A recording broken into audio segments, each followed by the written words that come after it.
Salut à toutes et à tous, ravi de vous retrouver pour un nouveau numéro de Ma Télé à moi, le dernier de la saison. Et oui, l'été est déjà là, place donc à la grille de la saison estivale. Et comme cet été, l'événement est d'ordre sportif avec l'organisation de la plus grande manifestation sportive de la planète, les JO de Tokyo en l'occurrence, nous avons décidé d'inviter une athlète, une grande dame qui a fait honneur à l'Algérie et au judo algérien. Elle est venue nous parler de son parcours, de sa discipline et de ce grand rendez-vous sportif qui attend nos athlètes dans quelques jours. Je vous propose donc de la rejoindre sans plus tarder. كليبة كازاخستانية وعملت سحب الساق الوزاري حتى ولو تأخذ إنذار فقط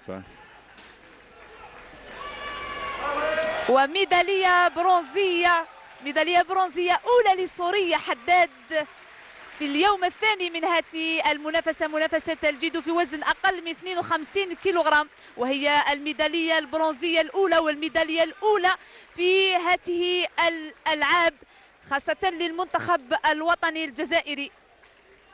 لتذكير إدريس أنه في 2004 ما كانت ولا ميدالية. ها هي سوريا حداد تهدي ميدالية التي نعتبرها نحن كأنها ميدالية ذهبية. نشوفوا الحركة الأخيرة التي قامت بها سوريا حداد ومن خلالها سجلت مرة كوكا ومرة يوكو ومرة وزاري، وعرفت كيفاش تتحكم سوريا حداد في هذه المنازلة. شوفوا المدرب شعلال وفرحة شعلال كما بالطبع ستكون فرحة كل الشعب الجزائري وكل الرياضيين، كل المنتخبات الجزائرية الحاضرة هنا التي هي الأخرى تتنافس.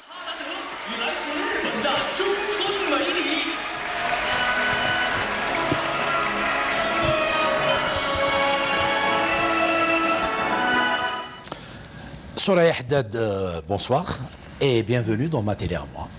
Bonsoir Halim, merci pour l'invitation. Ça fait un moment qu'on voulait vous avoir avec nous, mais je pense qu'on ne pouvait pas rêver d'un meilleur moment pour accueillir justement une athlète et parler des JO, puisque, rappelons-le, les JO, je crois que c'est à partir du 23 juillet, c'est ça?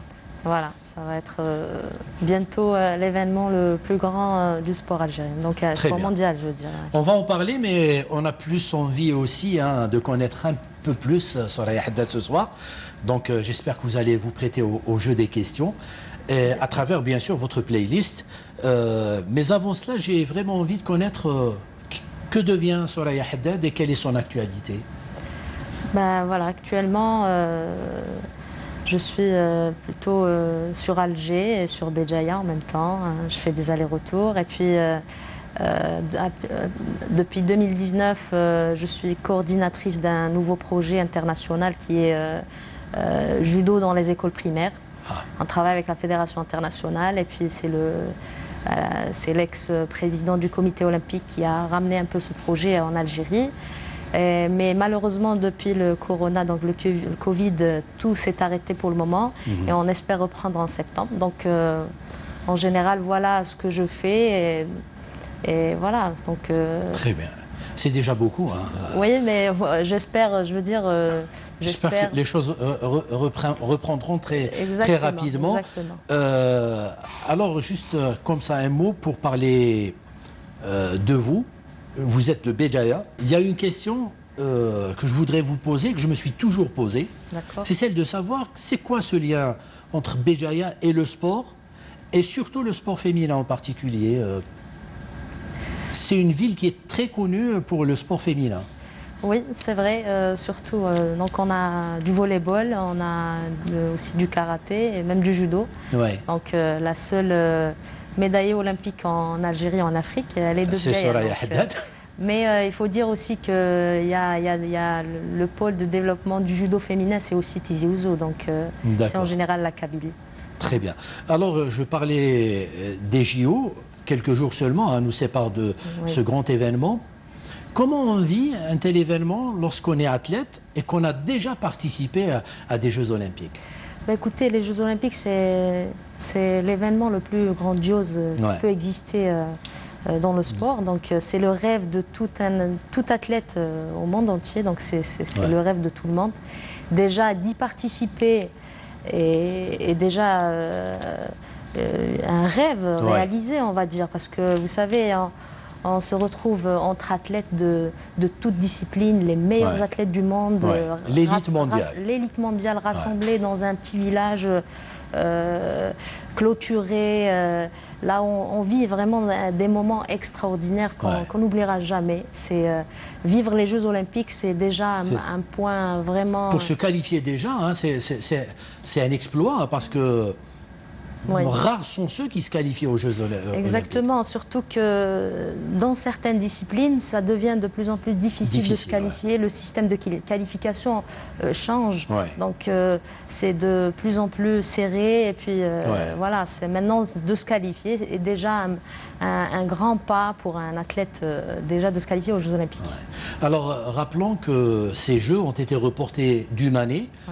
Et puis, à un certain moment, on a même parlé de l'annulation de ces Jeux. Vous qui êtes au contact des athlètes, est-ce que vous avez un peu discuté avec eux de ça? Est-ce que ça les a perturbés par rapport à leur préparation, par rapport à leur morale, avant justement la tenue de ces Jeux? Bien sûr, en fait, je suis quand même en contact avec plusieurs athlètes, quelques athlètes surtout... d'élite. Et puis c'est vrai que il y a même des athlètes qui m'ont dit qu'on souhaite que ces Jeux s'annulent même.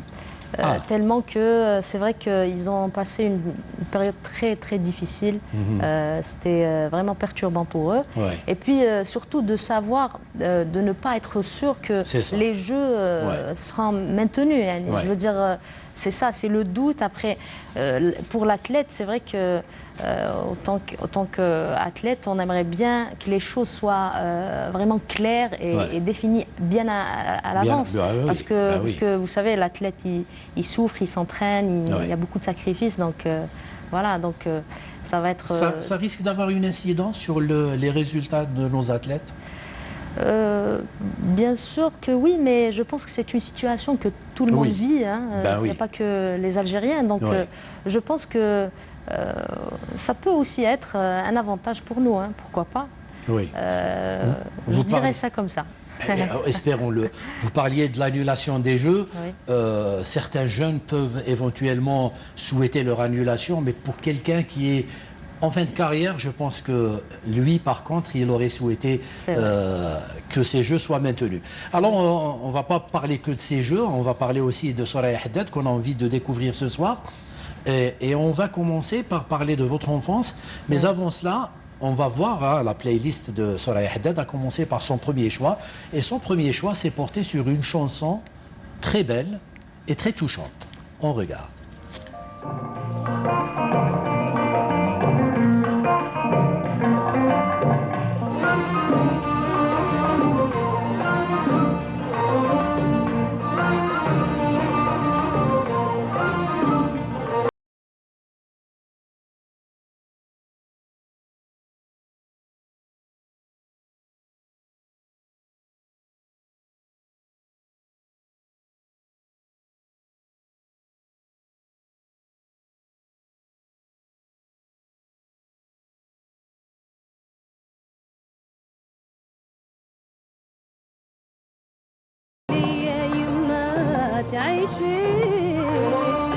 تعيشي لي يا يما تعيشي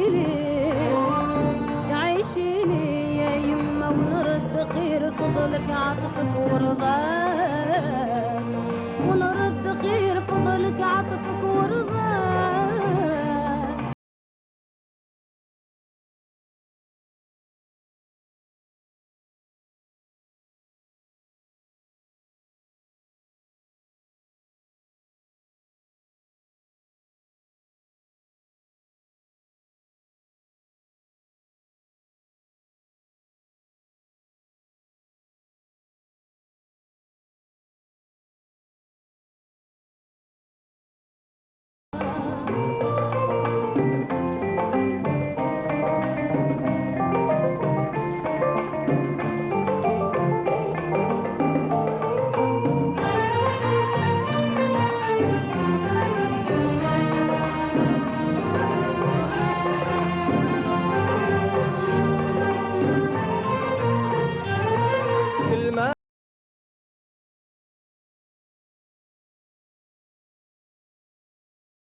Voilà.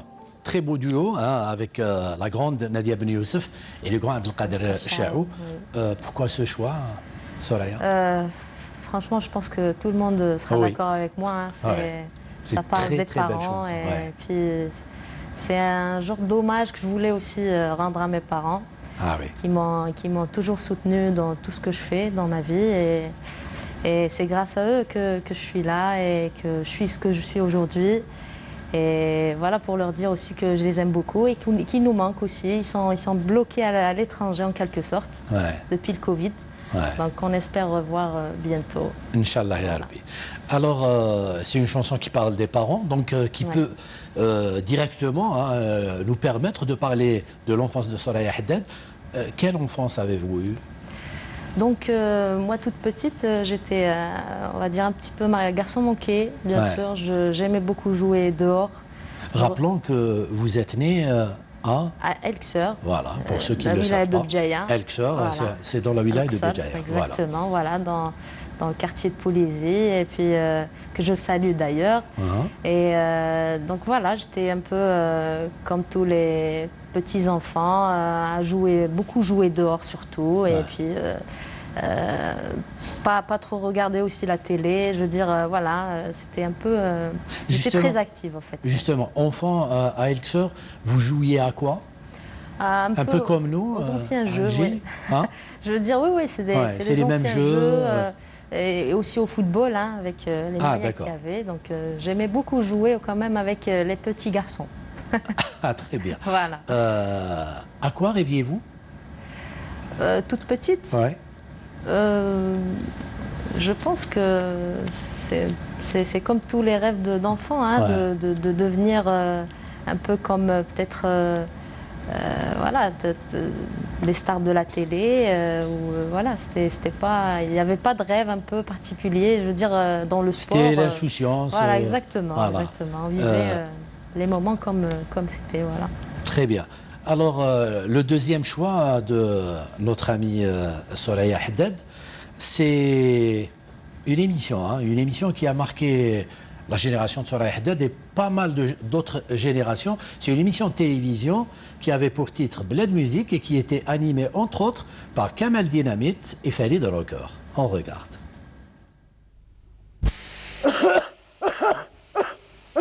وجدوا الخلول المشاور بلاد ميوزيك ساتون.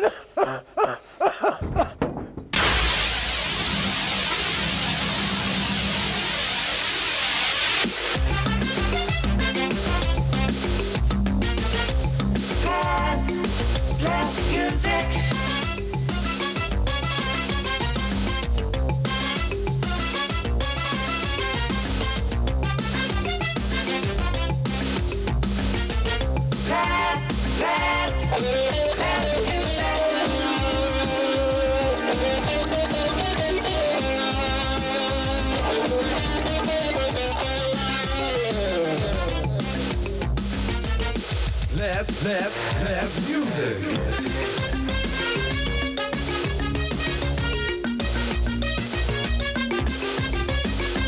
أيها السادة والسيدات، أينما كنتم وحيثما وجدتم ومهما أكلتم ومهما شربتم ومع من كنتم، مرحبا بكم في حصتكم بلاد ميوزيك، حصة بلاد ميوزيك رقم 8. بلاد ميوزيك اللي كيما بديتوا توالفوا فيها هذه الخطرة تانيك ثلاث دخلات جدد، ربع عصمة لبربر وبوليفان اللي عاودوا ولاو بعد 3 سنين. بلاد ميوزيك هذا اليوم ما كانش سامية كيما راكم تشوفوا، البلاصة تاعها راهي فارغة. الكاميرا ورينا تشوف بلاصتها، راكم تشوفوا. قال لك اللي ما عندوش شاهد كذاب. ساميه ما جاتش خاطركش عندها الامتحانات لي زيكزامان. بون كوراج ساميه، ان شاء الله تنجحي. وعلى ذاك اللي ما جاتش. وما كاين واحد اخر ثاني ما كان شوف الحصه هذه جوني مار باش يدير لنا الاستجوابات، طردقت عليه دربوكا الله يجيب له شفاء. في هذه الحصه كاين 3 دخلات جدد كما قلت، كاين استجوابات ثاني البوليفان والربع عصمه. محكمه القضيه ال15 بعد ال5000. بعد التحريات اللي جرتها مصلحة الأمن لبلاد ميوزيك، لقيناك يا ربع عصمة باللي سجلت كاسيت، هذا الكاسيت اللي راهي معنا هنا. نعم. وقت سجلتها؟ au mois d'avril. أي وقت؟ au mois d'avril. شحال ريحت بس سجلتها؟ 4 mois. وين سجلتها؟ le Le travail, grosso modo, je l'ai fait à Paris. Le mixage, je l'ai fait en Angleterre. من هو يران ديكوك؟ وقراني ذي أرزقي بارودي. أرزقي بارودي، بيكو، هاشمي بلالي، صوفي. هاشمي بلالي les Zabraniz. Ouais. L'ex. أرزقي بارودي le batteur. Le batteur, ouais. Et Pico, le bassiste. هو اللي دار لي زارونجمون. Ouais. داك. هاد واش كاين جديد في الموسيقى هذه تاعك؟ C'est le travail en général. واش فيه جديد؟ C'est les sons, par exemple. Le son, il est différent. Tu as sur le plan harmonie, la poésie, tout est nouveau, quoi. Moi, je la ferai jamais sortir. Le mixage وين درتو؟ En Angleterre. ما رناش نضحكوا هنا. Ouais. الميكساج وين درتو؟ En Angleterre. En Angleterre. سمعتوا شدوا في بلاد ميوزك الدخله الاولى جديده لبربر البشطوله. الدخله الثانيه جديده بوليفان محل عمري ننساك. الدخله الثالثه جديده رابح عصمه ايناس. رقم 13 داك البنادم رامساس. رقم 12 ما عندي سهر معاك نو تشانس فضيله وصحراوي. رقم 11 حبيت نكبر معاك عبد الرحمن جلطي. رقم 10 سيدي يحيى نجوم الصف. رقم 9 ثدرتي ورشيد كسيلة. رقم 8 حكمة الأقدار ديسي دانتن. رقم 7 شيناس تي 34. رقم 6 قصة أغرام القرن العشرين محمد رضا. رقم 5 عينيك يا عينيك يا الشابة يمينة. رقم 4 هزيت عيني للسراجم الشاب أنور. رقم 3 كروفان تو بغداد قافلة لبغداد حميد بارودي. رقم 2 ادوها عليا الشاب مامي. بعد ما شفتوا الدخلات الجدد وبعد ما شفتوا الكلاسمون انت اللي عجبكم فيه تنجموا تفوتوا عليه بالبراوت والتليفون على بالكم النيميرو التليفون وعلى بالكم لادريس وين.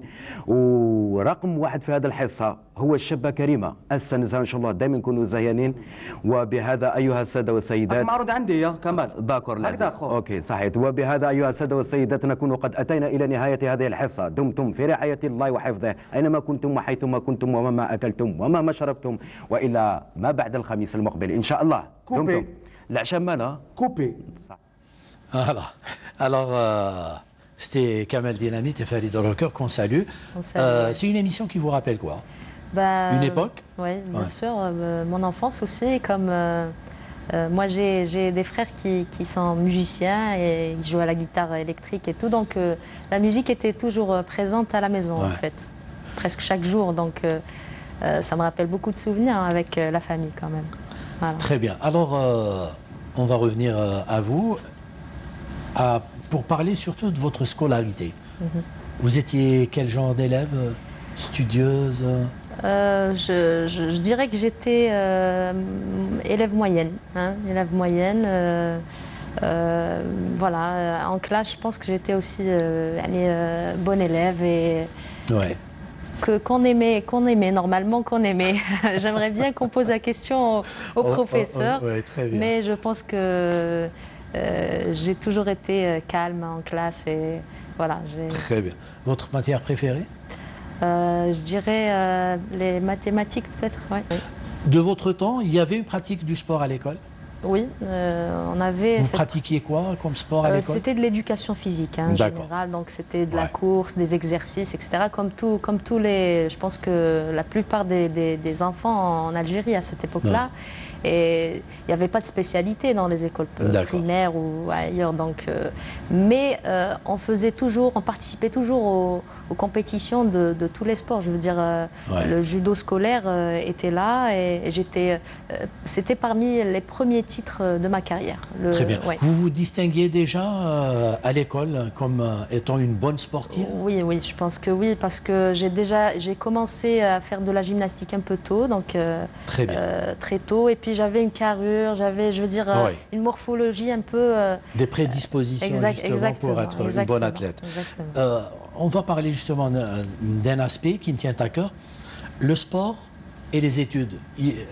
Ils font bon ménage ou pas trop? Chez nous, du moins, en Algérie. Oui, je pense que c'est une très très bonne question et très bon sujet, surtout que beaucoup d'athlètes rencontrent pendant leur carrière sportive. Et moi aussi, j'ai déjà vécu ça. J'ai été un peu obligée en quelque sorte à choisir entre ma carrière sportive et mes études. Voilà. C'était parce que surtout le sport de haut niveau demande beaucoup de temps et d'énergie pour pendant notre vie. Et puis à un certain moment, on ne peut pas vraiment gérer entre les deux. C'est vraiment très difficile. Pourtant, j'ai fait le lycée sportif et l'ISTS après des années d'arrêt. J'ai arrêté pendant quelques années. Il m'a fallu d'arrêter quelques années pour pouvoir me consacrer à 100% pour le sport. Et je pense que c'est le cas de beaucoup d'athlètes. Il y a encore des difficultés dans ce sens où il n'y a pas vraiment des facilités ou on va dire un programme spécialisé pour ces athlètes, surtout de haut pour le sport. Et je pense que c'est le cas de beaucoup d'athlètes. Il y a encore des difficultés dans ce sens où il n'y a pas vraiment des facilités ou on va dire un programme spécialisé pour ces athlètes, surtout de haut niveau, où on peut aménager entre le sport et l'étude sans qu'ils laissent leurs études. Parce que sachant que c'est les études aussi qui feront leur avenir en réalité. Alors, il y a comme ça des clichés chez nous qui disent que un sportif n'a pas besoin d'aller carrément à l'école, puisqu'il va faire carrière dans le sport. Entre nous, vous qui avez participé à pas mal de compétitions internationales, et pour moi, le sportif comme l'artiste, c'est aussi un ambassadeur de son pays. Est-ce qu'il n'est pas nécessaire pour un sportif de haut niveau d'avoir quand même un minimum d'instruction pour pouvoir justement communiquer lorsqu'il participe comme ça à des événements internationaux? Tout à fait. Au contraire, l'athlète a besoin d'être encadré, formé, et il a besoin d'être... parce que franchement, si on prend mon cas, c'est les études qui m'ont sauvé après ma carrière, c'est mon poste de travail. Donc, et puis intellectuellement aussi, c'est important pour l'individu, pour l'être humain, et ça va même l'aider dans sa carrière sportive. Donc je pense que les études sont indispensables pour tout être humain, même le sportif. Maintenant, c'est vrai que, comme je vous ai dit, moi, en 2003, j'ai été obligée de choisir entre passer mon bac et faire les championnats du monde. Et donc, en 2003, j'étais au lycée sportif et j'ai choisi de faire les championnats du monde, que je ne regrette pas, bien sûr, parce qu'après, j'ai fait mes études. Mais la carrière tellement est courte qu'on n'a pas le temps de la laisser pour après. Par contre, les études, je pense qu'il n'est jamais trop tard pour étudier. Très bien. Alors, on va maintenant s'intéresser à votre discipline, le judo. Vos débuts dans le judo, c'est venu quand, grâce à qui et comment? Donc, moi, j'ai pratiqué de la gymnastique de 8 ans jusqu'à l'âge de 12 ans. Ce qui est, vous savez que la gymnastique est un sport de base. Tout à fait. Qui développe toutes les qualités morales et physiques. Donc, ça m'a beaucoup aidé dans ma carrière, on va dire. Et donc, j'ai commencé le judo à l'âge de 12 ans, lorsque j'ai arrêté la gymnastique, grâce donc à mes frères qui pratiquaient tous le judo. Donc, j'ai suivi un peu ma famille et mes frères qui pratiquaient ce sport. Et tout de suite, je remarque que ce sport m'allait aussi bien parce que finalement, j'avais quand même des qualités. J'étais un peu qualifiée pour pratiquer ce sport.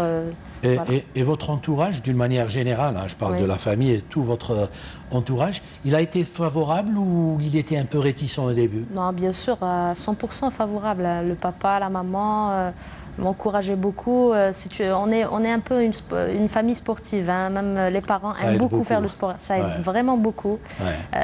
Franchement, j'ai pas eu du tout de blocage dans ce sens. Au contraire, des facilités, de l'encouragement et franchement, ça aide beaucoup l'enfant. Et c'est ce que je conseille les parents justement à aider, à pousser leurs enfants à faire du sport. Alors, une question un peu naïve, pour ceux qui ont des enfants et qui pensent que leurs enfants pourraient faire carrière dans le judo, que faut-il pour être un bon ou une bonne judoka? Quelles sont les prédispositions nécessaires déjà dès le départ pour lancer quelqu'un dans le judo? Je pense que... Il faut d'abord les inscrire en gymnastique? Non, pas vraiment. Pas vraiment, parce que le judo a été nommé en 2015 comme sport, le meilleur sport éducatif qui peut exister par l'UNESCO.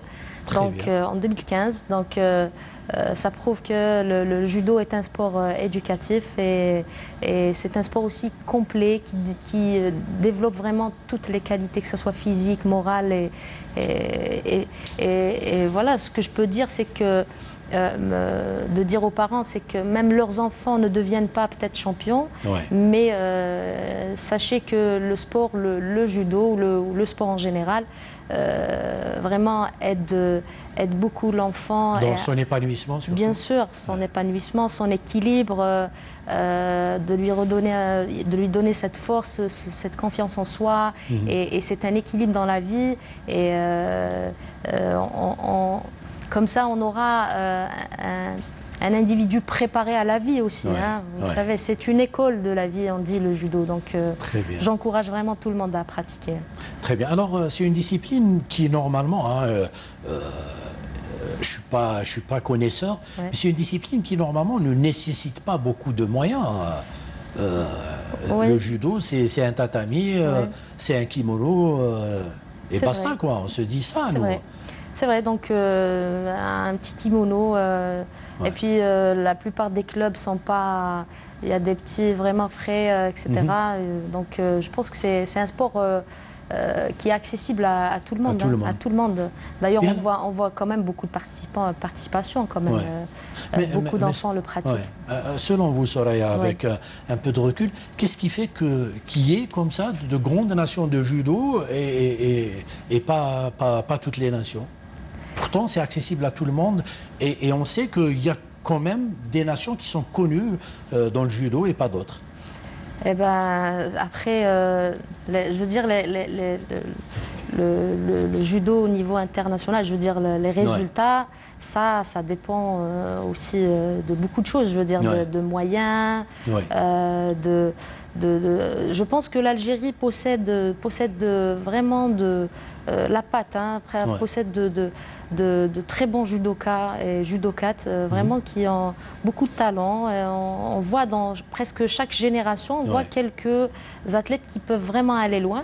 Mais après, vous savez, le haut niveau, c'est les détails, c'est très dur, c'est vraiment pas évident d'être toujours parmi les meilleurs. On va peut-être parler justement du haut niveau et des compétitions internationales. Mais avant cela, l'Algérie, parmi ces grandes nations de judo, on se situe où? On est plutôt une nation de judo ou... oui, quand même, puisqu'on reste quand même les meilleurs en Afrique. En Afrique, on a 2 médailles olympiques, 2 médailles mondiales, 1 médaille par équipe mondiale. Donc on reste la meilleure équipe d'Afrique, donc on fait partie des meilleurs au monde quand même. Très bien. Alors on va parler de la compétition, d'abord à l'échelle nationale, puis internationale. Mais avant cela, on va vous permettre de souffler un peu. On va aussi permettre aux téléspectateurs de se détendre un peu, parce que la séquence qu'a choisie Soraya Haddad est plutôt sympa.